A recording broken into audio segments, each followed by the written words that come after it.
Hello friend, this is again Anushka Rajput here. Welcome to my YouTube channel Medicos Learning. तो जैसे कि मैंने बोला है कि हम फंडामेंटल ऑफ नर्सिंग साथ साथ में रिवाइज करेंगे, साथ में शुरू करेंगे एमएसएन का डाइजेस्टिव सिस्टम, ठीक है। क्योंकि जो डाइजेस्टिव सिस्टम है और जो मस्कुलोस्केलेटल सिस्टम है और रेस्पिरेटरी सिस्टम है, ये तीन सिस्टम में से क्वेश्चन आने के बहुत ज़्यादा चांसेस होते हैं। तो ये सिस्टम मैं आपको एमएसएन के क्या पहले रिवाइज करा रही हूँ। तो आज हम डाइजेस्टिव सिस्टम शुरू कर रहे हैं। डाइजेस्टिव सिस्टम जो हम शुरू करेंगे वो करेंगे उसकी टर्मिनोलॉजी से, कि कुछ एक कॉमन वर्ड्स आते हैं जिनका हमें पता होना चाहिए डिजीज़ कंडीशन को डिस्कस करने से पहले। तो फर्स्ट इसमें है हमारे पास एस्ट्रेक्सिस। एस्ट्रेक्सिस क्या है? दो शब्दों से मिलके बना हुआ है, एक ग्रीक वर्ड है। ए का मतलब है हमारे पास नॉट एंड स्ट्रिक्सिस का मतलब है स्टेबल पोजिशन। मतलब एस्ट्रिक्सिस जो शब्द है उसका मतलब है नॉट इन स्टेबल पोजीशन, ठीक है। जब कोई चीज़ स्टेबल पोजीशन में नहीं रहेगी तो उस कंडीशन को हम क्या बोल रहे हैं? एस्ट्रेक्सिस। अब ये चीज़ हो कहाँ रही है? Rapid non rhythmic tremors of the extremities, ठीक है। जो हमारी लिम्स है, एक्सट्रीमिटीज है, upper and lower extremities, arm, legs, वहाँ पे क्या रैपिड नॉन रिदमिक ट्रेमर्स आ रहे हैं हमें, उस कंडीशन को हम क्या बोल रहे हैं? एस्ट्रेक्सिस। ये होता कहाँ पे है? ठीक है, जब हिपैटिक एनसेफेलोपैथी होती है पेशेंट को, उस कंडीशन में क्या है ये जो सिम्टम है या लीवर डिजीजेज में क्या देखा जाता है? एस्ट्रेक्सिस, ठीक है। तो इसलिए लीवर डिजीज में देखा जाता है, इसलिए इसका दूसरा नाम क्या है? Liver flap, flapping wings of word, flapping tremors भी हम बोलते हैं। सारे के इसके अलग अलग नाम है, किसी भी नाम से क्या पूछा जा सकता है। तो नेक्स्ट है हमारे पास अब कूलन साइन, ठीक है। जो कूलन साइन है वो क्या है? Bluish discoloration around abdomen and periumbilical area, ठीक है। ये है हमारा एब्डोमेन, ठीक है, ये हो गया अम्ब्लाइकस, तो पेरी अम्ब्लाइकल एरिया ये सारा हुआ, ठीक है। जब इस सारे एरिया में क्या है ब्लूइश डिस्कलरेशन क्या प्रेजेंट होगी, तब हम उसको बोलेंगे कि क्या है? कूलन साइन है। नेक्स्ट है हमारे पास टर्नर साइन। टर्नर साइन क्या होता है? ब्लूइश डिस्कलरेशन होती है around the flank area. Flank area ये साइड वाले जो, ठीक है। अब ये दोनों साइन कौन से डिजीज में प्रेजेंट होते हैं? ये प्रेजेंट होते हैं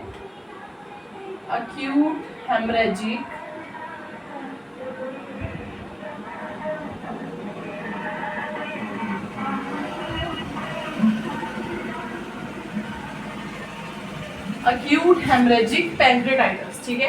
ये क्या डिजीज कंडीशन है जिसमें दोनों साइन क्या है प्रेजेंट होते हैं? Cullen sign and Turner sign. Next sign जो मैंने लिखा है वो लिखा है मर्फी साइन। मर्फी साइन में क्या होता है? क्लाइंट को क्या पेन महसूस होता है सांस अंदर खींचती टाइम, इंस्पिरेशन में। कब होता है ऐसा? जब कोई भी एग्जामिनर क्या है अपना हैंड प्लेस करेगा ओवर कोस्टल मार्जिन, ठीक है, जो लोअर एज है रिब्स का, वहाँ पे अगर एग्जामिनर ने अपना हैंड प्लेस किया और पेशेंट जब सांस लेगा तो उसको क्या होगा? पेन होगा, ठीक है। उस कंडीशन को हम क्या बोलेंगे? Murphy sign. और ये कहाँ पे हमें देखने को मिलता है?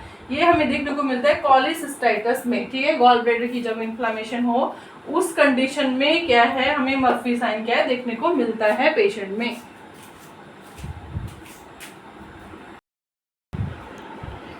नेक्स्ट जो टर्मिनोलॉजी है हमारे पास यहाँ पे वो है कॉलीसिस्टाइटिस। वैसे जो सिस्टाइटिस अलग से होता है वो इन्फ्लामेशन ऑफ यूरिनरी ब्लैडर होता है, बट यहाँ पे कॉली भी लगा आगे, तो कॉलीसिस्टाइटिस क्या होता है? Inflammation of the gall bladder, ठीक है। गॉल ब्लैडर की इन्फ्लामेशन को हम क्या बोलेंगे? कॉलीसिस्टाइटिस। नेक्स्ट मैंने लिखा है कॉलीसिस्टेक्टमी, ठीक है। तो जब हम गॉल ब्लैडर को रिमूव कर देते हैं उस सर्जरी को हम क्या बोलते हैं? कॉलीसिस्टेक्टमी, ठीक है। और लैब कॉली भी बोलते हैं, ठीक है। लेप्रोस्कोपी क्योंकि रिमूवल होता है तो लैब कॉली भी बोलते हैं शॉर्ट में। नेक्स्ट है हमारे पास कॉलीलिथियासिस। कॉलीलिथियासिस क्या होता है? स्टोन फॉर्मेशन हो जाती है हमारी गॉल ब्लैडर में, ठीक है, जिसे हम कॉमन लैंग्वेज में क्या बोलते हैं? पित्ते की पथरी हो जाना। तो अगर स्टोन फॉर्मेशन हो रही है हमारे कहाँ पे? गॉल ब्लैडर में, उसको क्या बोलेंगे? कॉलीलिथियासिस। और उसी स्टोन को जब हम रिमूव करते हैं नेक्स्ट है हमारे पास कॉलीलिथियासिस, ठीक है। स्टोन फॉर्मेशन हमारे में कहाँ? कॉमन बाइल डक्ट में। बाइल क्या है? एक सब्सटेंस है, ठीक है, जो हिपेटोसाइट्स मतलब सिक्रेट करते हैं, और क्या स्टोर कहाँ पे होता है? गॉल ब्लैडर में। और उसका एक पाथवे होता है जिसके थ्रू कहाँ वो स्मॉल इंटेस्टाइन में आके क्या कॉमन बाइल डक्ट के थ्रू आके क्या है ड्रेन होता है, ठीक है। तो उस कॉमन बाइल डक्ट में जब स्टोन फॉर्मेशन हो जाती है उस कंडीशन को हम बोलते हैं कॉलीलिथियासिस, ठीक है। और उसी स्टोन के रिमूवल को हम क्या बोलते हैं, कॉलिडोकोलिथोटोमी, ठीक है। रिमूव करेंगे स्टोन को कहाँ से, फ्रॉम कॉमन बाइल डक्ट।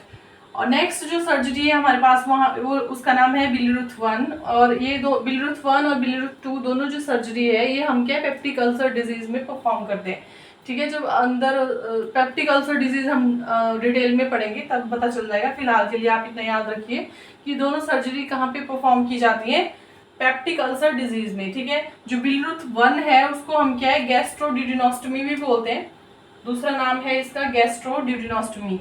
इसमें क्या करते हैं, जो हमारा स्टमक होता है, ठीक है, स्टमक है तो स्टमक जो भी अफेक्टेड पार्ट है उसको क्या रिमूव कर देते हैं, हम कट कर देते हैं यहाँ पे।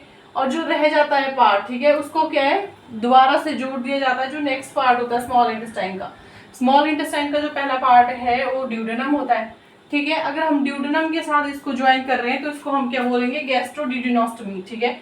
Removal of the part of the stomach and remaining part anastomosis with duodenum, ठीक है। जो रिमेनिंग पार्ट है जब उसको हमने ड्यूडेनम के साथ दोबारा से स्टिच कर दिया, उस सर्जरी का नाम है क्या, बिलीरुथ 1। नेक्स्ट मैंने लिखा है बिलीरुथ 2, ठीक है। इसको दूसरा नाम, इसका जो दूसरा नाम है इसको हम बोलते हैं गैस्ट्रोजेजुनोस्टमी, ठीक है। इसमें क्या करते हैं, जो अफेक्टेड पार्ट है उसको रिमूव कर देंगे, साथ में ड्यूडेनम भी अफेक्टेड होता है उसको भी रिमूव कर देते हैं। तो जो बाकी बचा हुआ पार्ट है स्टमक का उसको डायरेक्टली हम एनास्टोमोस करेंगे कहाँ पे, जेजुनम में जाके, ठीक है। जो हमारी छोटी आंत है स्मॉल इंटेस्टाइन है उसके 3 पार्ट होते हैं हमें पता है, ठीक है, ड्यूडेनम, जेजुनम और इलियम, ठीक है। तो जो स्मॉल इंटेस्टाइन का सेकंड पार्ट है जेजुनम, उसके साथ जब हम स्टमक का जो रिमेनिंग पार्ट है उसको स्टिच कर रहे हैं, उस सर्जरी का नाम है हमारे पास गैस्ट्रोजेजुनोस्टमी। और इन दोनों सर्जरी की एक कॉम्प्लिकेशन आती है हमारे पास, मोस्ट कॉमन जो सुनने को मिलती है वो डंपिंग सिंड्रोम। डंपिंग सिंड्रोम में क्या होता है, जो खाना है जल्दी से स्टमक से पास आउट होके कहाँ आ जाता है, स्मॉल इंटेस्टाइन में आ जाता है, तो वहाँ पे जाके क्या डंप होता रहता है। जो स्टमक है हमारा हो गया इमीडिएटली एम्प्टी हो जाता है क्योंकि स्पेस क्या है कम होती है, ठीक है, और पाथवे भी डायरेक्ट बन जाता है। इस वजह से क्या है डंपिंग सिंड्रोम क्या है कॉम्प्लिकेशन आती है इन दोनों सर्जरी में।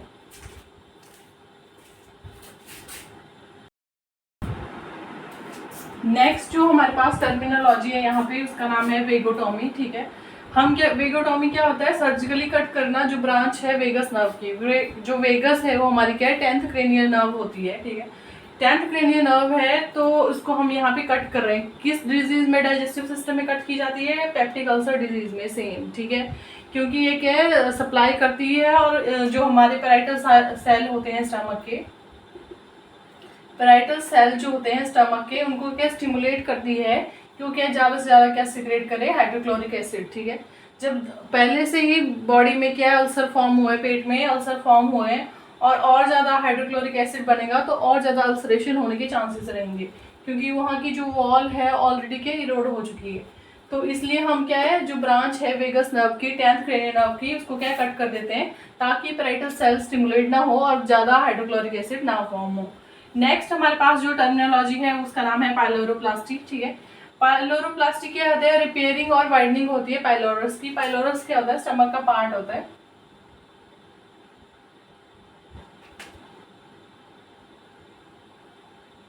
ठीक है। इस यहाँ पे कार्डियक स्फिंक्टर, ये इसोफेगस है और ये सारे स्टमक के पार्ट है। जो ये वाला पार्ट है इसको क्या बोलते हैं, हम इसको बोलते हैं पाइलोरस, ठीक है। बॉडी जो भी नाम है, फंडस, वो सारे क्या है स्टमक के पार्ट है। और ये वाला जो पार्ट है यहाँ पे होता है पाइलोरस। इस पार्ट में जब नैरोइंग हो जाती है तो इस पार्ट को जब हम रिपेयर करते हैं स्टमक के, इस पार्ट को जब रिपेयर करते हैं और उसको रिपेयर करके क्या है वाइड कर देते हैं, चौड़ा कर देते हैं, उस सर्जरी का नाम है हमारे पास पाइलोरोप्लास्टी। तो ये थी सारी टर्मिनोलॉजी जो भी आएगी डाइजेस्टिव सिस्टम में। इसके साथ अगर कोई और आती है तो डिजीज कंडीशन के साथ साथ हम क्या डिस्कस कर लेंगे। अब थोड़ी सी हम क्या असेसमेंट देख लेते हैं जीआई सिस्टम की, क्योंकि जो जीआई की असेसमेंट है वो बाकी बॉडी के असेसमेंट से क्या डिफरेंट होती है। नेक्स्ट टॉपिक है हमारे पास जीआई असेसमेंट, ठीक है। जीआई असेसमेंट से पहले नॉर्मल असेसमेंट की सीक्वेंस क्या होती है, इंस्पेक्शन, फर्स्ट इंस्पेक्शन करेंगे, हम देखेंगे कोई सिमेट्रिकल एबनॉर्मेलिटी तो नहीं है, कुछ ऐसा है ना, इंस्पेक्ट करते हैं हम कि अपनी आंखों से हम देखते हैं उस बॉडी पार्ट को, सिर्फ कोई टच, विदाउट एनी टचिंग, सिर्फ इंस्पेक्ट करते हैं कि कोई पेशेंट में कोई प्रॉब्लम तो नहीं, उस प्रोसेस को हम बोलते हैं इंस्पेक्शन। नेक्स्ट मेथड है हमारे पास पाल्पेशन। पाल्पेशन में क्या है, हम हाथ से टच करके पाल्पेट करके देखते हैं कि कुछ एबनॉर्मलिटी तो नहीं प्रेजेंट है। परकशंस में क्या, परकशन हैमर यूज़ किया जाता है जिसमें क्या डिफरेंट साउंड सुने जाते हैं ना, कोई फ्लूइड वाला साउंड अलग है, डल साउंड अलग है, जो भी है ना। ऑस्कल्टेशन में हम क्या करते हैं, स्टेथोस्कोप लेके वहाँ की जो मूवमेंट है, जो जैसे स्टमक में सुन रहे तो जो पेरिस्टल्टिक मूवमेंट है उसको क्या सुन रहे हैं, उसको क्या बोल रहे हैं, ऑस्कल्टेशन। बट जीआई में हम क्या करते हैं, जीआई सिस्टम में जो इंस्पेक्शन है वो सेम फर्स्ट स्टेप ही रहता है हमारा, बट उसके बाद हम पाल्पेशन नहीं करते हैं, ठीक है। पाल्पेशन करने से क्या है, जो बाकी जो चीज़ें हैं जैसे ऑस्कल्टेशन है, हो सकता है पेरिस्टल्टिक मूवमेंट हमारे हाथ लगाने से बढ़ जाए, कम हो जाए, चेंज हो जाए, तो इसलिए हम क्या करेंगे, पहले इंस्पेक्शन करेंगे पेशेंट का, फिर उसके बाद परफॉर्म करेंगे ऑस्कल्टेशन, फिर परफॉर्म करेंगे परकशन पेशेंट में, और उसके बाद परफॉर्म करते हैं हम पाल्पेशन। तो इसकी एक याद रखने की ट्रिक है, उसका नाम है आई एम पर्पल, ठीक है। आई एम पर्पल क्या है, जीआई सिस्टम की असेसमेंट है। उसके बाद थोड़ा सा डिटेल में देख लेते हैं इनमें करते क्या क्या है।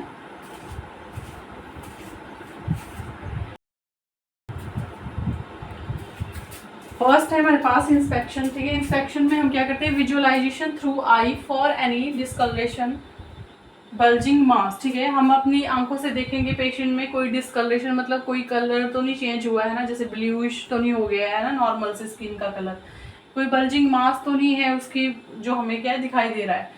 एग्जाम्पल यहाँ पे लिखा है जैसे एब्डोमिनल डिस्टेंशन की, हम देख रहे हैं पेशेंट का जो पेट का साइज है नॉर्मल से बड़ा है, तो उसको हम क्या बोल रहे हैं, एब्डोमिनल डिस्टेंशन। असाइटस मतलब वहाँ पेट में क्या है, फ्लूइड तो नहीं प्रेजेंट है एब्डोमिनल कैविटी में, उसको बोलेंगे असाइटस। नेक्स्ट लिखा है मैंने कुलन एंड टर्नर साइन, ये मैंने डिस्कस कर लिया ऑलरेडी कि जो अक्यूट हेमरेजिक पैंक्रेटाइटिस होता है हमारे में, जब भी होता है पेशेंट में, उसमें क्या है, दो साइन प्रेजेंट होते हैं। जब पेरी एम्ब्लाइकल के अराउंड में ब्लीडिंग होती है उसको बोलते हैं कुलन साइन, और जब फ्लैंक एरिया में ब्लीडिंग होती है उसको हम क्या बोलते हैं, टर्नर साइन। नेक्स्ट है हमारे पास ऑस्कल्टेशन। ऑस्कल्टेशन हम करते हैं स्टेथोस्कोप के through, high pitch irregular gurgling sound due to peristaltic movement, ठीक है। हाई पिच हमें इरेगुलर और गर्गलिंग साउंड सुनाई दे रहा है स्टेथोस्कोप में, ऐसा क्यों सुनाई दे रहा है हमें, पेरिस्टल्टिक मूवमेंट होती है। पेरिस्टल्टिक मूवमेंट क्या है, जो स्टमक की वॉल है वो क्या कॉन्ट्रैक्ट और रिलैक्स करती है, जिसकी वजह से जो वहाँ पे फूड पार्टिकल्स हैं वो क्या आगे मूव करते हैं, जो हमारा खाना है वो क्या है आगे क्या है मूव करता है। तो अगर पेरिस्टल्टिक मूवमेंट होने की वजह से जो साउंड हमें सुनाई दे रहा है हाई पिच वाला, उसको हम क्या बोलेंगे, उसको क्या बोलेंगे, सुन रहे हैं जिस प्रोसेस को उसको बोलेंगे ऑस्कल्टेशन। नॉर्मल जो हमारी पेरिस्टल्टिक मूवमेंट होती है वो एक मिनट में 5 से लेके 30 टाइम्स मतलब क्या है होती है, एक मिनट में कि 5 भी हो सकती है और मैक्सिमम कितनी हो सकती है 30। अगर 5 से कम हो रही हैं एक मिनट में जो पेरिस्टल्टिक मूवमेंट्स हैं, तब हम उसको बोल रहे हैं हाइपो एक्टिव बावल साउंड। अगर 30 से ज़्यादा हो रही है एक मिनट में, तब हम इसको बोल रहे हैं हाइपर एक्टिव बावल साउंड। देख लेते हैं दोनों किन किन डिजीज कंडीशन में प्रेजेंट होते हैं एग्जाम्पल के लिए। और जो हमारी हाइपो एक्टिव बावल साउंड है वो प्रेजेंट होती है पैरालिटिक इलियस में, कि जो इलियम पार्ट है हमारा स्मॉल इंटेस्टाइल का, वो क्या पैरालिसिस मतलब वो क्या मूवमेंट नहीं परफॉर्म कर रहा है, वो एक डिजीज कंडीशन है हमारे पास पैरालिटिक इलियस। उस कंडीशन में या पेशेंट क्या है कॉन्स्टिपेटेड है, ठीक है, उसको कब्ज की प्रॉब्लम है, तो वहाँ पे हाइपो एक्टिव बावल साउंड मिलेंगे। पोस्ट ऑपरेटिव कंडीशन में है पेशेंट, उसका अभी सर्जरी हुई है, तो उसके बाद भी क्या हाइपो एक्टिव बावल साउंड होंगे उसमें।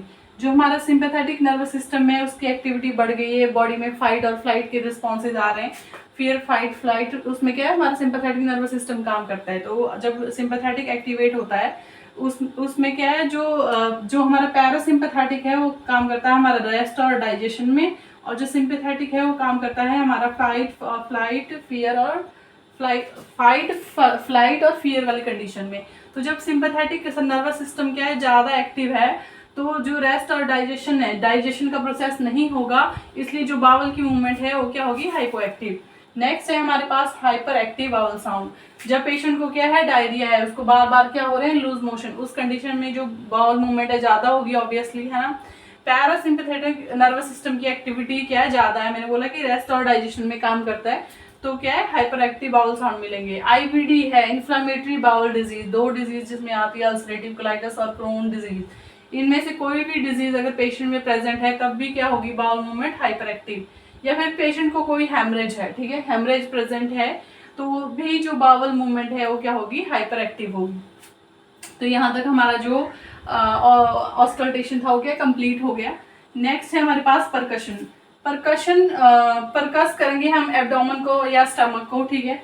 अलग अलग साउंड प्रोड्यूस होते हैं, ठीक है। जब लिक्विड प्रेजेंट होता है तब अलग साउंड होता है, तो ऐसे हॉलो कैविटी अलग होता है, बोनी मास जब होता है अलग साउंड होता है। तो यहाँ पे दो टाइप के साउंड हम डिस्कस कर रहे हैं। फर्स्ट है हमारे पास टिम्पैनिक साउंड। टिम्पैनिक साउंड आ रहा है तो इसका मतलब है क्या है, हॉलो कैविटी है, खाली है वो स्पेस, है ना। मतलब जैसे खाली मटके को हम बजाएंगे उसमें जो साउंड आता है वो उस टाइप का अगर हमें साउंड मिल रहा है पेशेंट में, उसको बोलेंगे टिम्पैनिक साउंड। नेक्स्ट है अगर हम लीवर और इसको स्प्लीन को अगर कर रहे हैं, टैप पर कस कर रहे हैं, तो वहां पे हमें डल साउंड आती है, ठीक है, डल साउंड आएगी। तो ये था परकशन। नेक्स्ट हम देख लेते हैं पाल्पेशन। नेक्स्ट है हमारे पास पाल्पेशन, ठीक है। पाल्पेशन हम क्यों कर रहे हैं पेशेंट में, कोई पेशेंट में हिपैटिक मिगैली है, रिजिडिटी है, कोई मास है, उसको क्या इंस्पेक्ट करने के लिए, उसको क्या है देखने के लिए कि क्या साइज है, क्या सिमेट्री है उसकी, है ना, लोकेशन कहाँ पे है, उसको देखने के लिए हम क्या कर रहे हैं, पेशेंट में पाल्पेशन कर रहे हैं। जब पेशेंट में हम पाल्पेशन करेंगे तो पेशेंट को हम जो पोजीशन देते हैं, सुपाइन पोजीशन देते हैं, अपनी पेट के बल लेटेगा पेशेंट और अपने जो नी है उनको क्या फ्लेक्स करके रखेगा, ठीक है। फ्लेक्स क्यों करेगा, ताकि जो एब्डोमिनल मसल है उनमें स्ट्रेच ना हो, क्या रिलैक्स रहे। और पेशेंट को बोलना है कि वो क्या पहले यूरिनरी ब्लैडर जो है यूरिन पास आउट करके आए, यूरिनरी ब्लैडर क्या रिलैक्स होना चाहिए, उसमें डिस्टेंशन नहीं होनी चाहिए। और पाल्पेशन हम लास्ट में क्यों कर रहे हैं, मैंने पहले भी बोला था कि जो जीआई सिस्टम की असेसमेंट है बाकी सिस्टम से क्या डिफरेंट है। तो हम लास्ट में पाल्पेशन इसलिए कर रहे हैं कि ताकि पेशेंट की जो बाउल मूवमेंट है वो क्या स्टिमुलेट ना हो जाए, बढ़ ना जाए पेरिस्टाल्टिक मूवमेंट। अगर बढ़ेगी और पेशेंट में कोई प्रॉब्लम है तो उसको क्या पेन भी ज़्यादा होगा। अगर हम जो पाल्पेशन है पहले ही परफॉर्म कर देंगे पेशेंट में, तो एक तो पेशेंट पाल्पेशन भी ढंग से नहीं करने देगा और जो बाकी के स्टेप जो हम करना चाह रहे थे ऑस्कल्टेशन, परकशन, वो भी परफॉर्म नहीं कर पाएंगे। इसलिए हम क्या पेशेंट हमारे साथ कोऑपरेट करे, ठीक है। लास्ट में हम क्या परफॉर्म करते हैं, पाल्पेशन पेशेंट में परफॉर्म करते हैं। तो ये थी आज की जो डाइजेस्टिव सिस्टम है उसकी इंट्रोडक्शन। आज के लिए इतना ही, है ना। तो हमने अभी क्या डाइजेस्टिव सिस्टम शुरू कर दिए, कल से जो डिजीज पोर्शन है उसको भी हम शुरू कर देंगे। सो आज के लिए इतना ही, थैंक यू।